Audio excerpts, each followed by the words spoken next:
Berita selanjutnya, Tribuners, stunting di Kota Ambon alami penurunan 279 kasus, Kecamatan Sirimau tertinggi, Baguala terendah.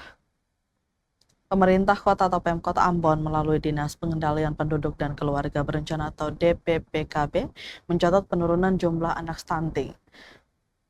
Penurunan dari sebelumnya 287 kasus dan sekarang menjadi 279 kasus pada Desember 2025. Kepala DPPKB Kota Ambon, Willy Pati, mengatakan penurunan tersebut menjadi sinyal positif dalam upaya percepatan penanganan stunting di Kota Ambon, Provinsi Maluku.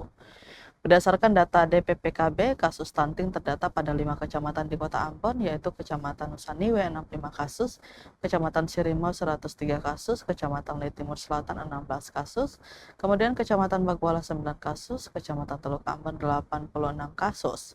Dijelaskan penanganan stunting dilakukan secara terintegrasi melalui tim percepatan penurunan stunting atau TPPS di tingkat kota, kecamatan hingga desa dan kelurahan. Tim tersebut melibatkan tim penggerak PKK, BKKBN, serta organisasi perangkat daerah atau OPD yang menjalankan 6 standar pelayanan minimal atau SPM dengan menyentuh langsung ke tempat posyandu dan memastikan anak-anak mendapatkan intervensi sesuai kebutuhan. Selain intervensi kesehatan, Pemkot Ambon juga menjalankan program orang tua asuh bagi anak stunting. Program didukung dari swadaya pejabat, bantuan stimulan pemerintah kota, serta koordinasi melalui TPPKK dan Dinas Kesehatan sesuai surat keputusan wali kota. Dana tersebut digunakan oleh PKK untuk menyediakan makanan bergizi yang dimasak di dapur sehat atau dahsyat. Kemudian diberikan langsung kepada anak-anak stunting oleh kader kesehatan, kader KB, serta pendamping keluarga di posyandu. Wali menambahkan penanganan stunting juga berkaitan erat dengan persoalan dasar masyarakat seperti akses air bersih, kepesertaan BPJS, perumahan, dan ketersediaan makanan bergizi. Keluhan warga yang disampaikan melalui posyandu akan diteruskan oleh pemerintah desa dan kelurahan kepada OPD terkait untuk ditindaklanjuti. Pemkot Ambon berencana kembali memperbarui data stunting melalui Dinas Kesehatan dalam waktu dekat untuk memastikan progres penurunan kasus tetap terjaga. Melalui program dan pengawas ini, diharapkan angka-angka stunting pada anak-anak mengalami penurunan dengan meningkatkan kualitas pelayanan di masyarakat.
Download Tribun X sekarang, menghadirkan lokal menjadi Indonesia.